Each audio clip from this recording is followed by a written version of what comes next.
Khulna city কর্পোরেশনের সাবেক councillor ও স্বেচ্ছাসেবক লীগ নেতা গোলাম রব্বানীর খুনের খবরে শোকের ছায়া নেমে এসেছে স্বজনদের মাঝে। বৃহস্পতিবার রাতে কক্সবাজারের সুগন্ধা পয়েন্টে টিপুকে গুলি করে হত্যা করা হয়। সরকার পতনের পর আত্মগোপনে ছিলেন তিনি। নিহত টিপুর বিরুদ্ধে হত্যাসহ 7টি মামলা রয়েছে, আর এই ঘটনায় আরেক সাবেক কাউন্সিলরকে আটক করা হয়েছে।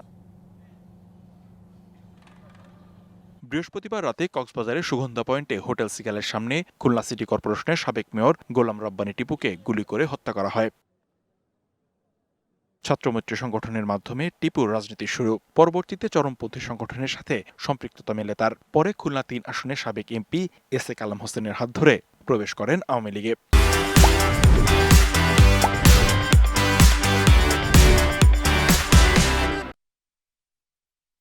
তখন থেকেই তিনি দ্বন্দ্বে জড়িয়ে পড়েন সাবেক সংসদ সদস্য ও শ্রম ও কর্মসংস্থান প্রতিমন্ত্রী মুন্নুজান সুফিয়ানের সঙ্গে।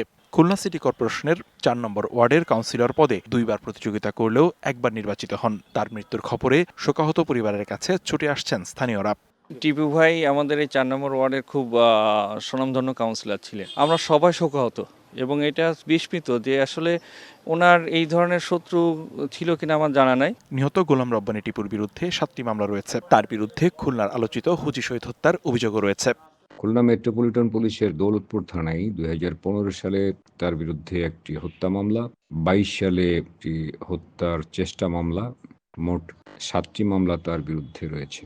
এই ঘটনায় সন্দেহভাজন হিসেবে খুলনা সিটি কর্পোরেশনের 16 নম্বর ওয়ার্ডের সাবেক কাউন্সিলর শেখ হাসান ইফতেখারকে আটক করা হয়েছে। বৃহস্পতিবার সকালে টিপু, ইফতেখার ও একজন নারী কক্সবাজারের একটি হোটেলে উঠেছিলেন।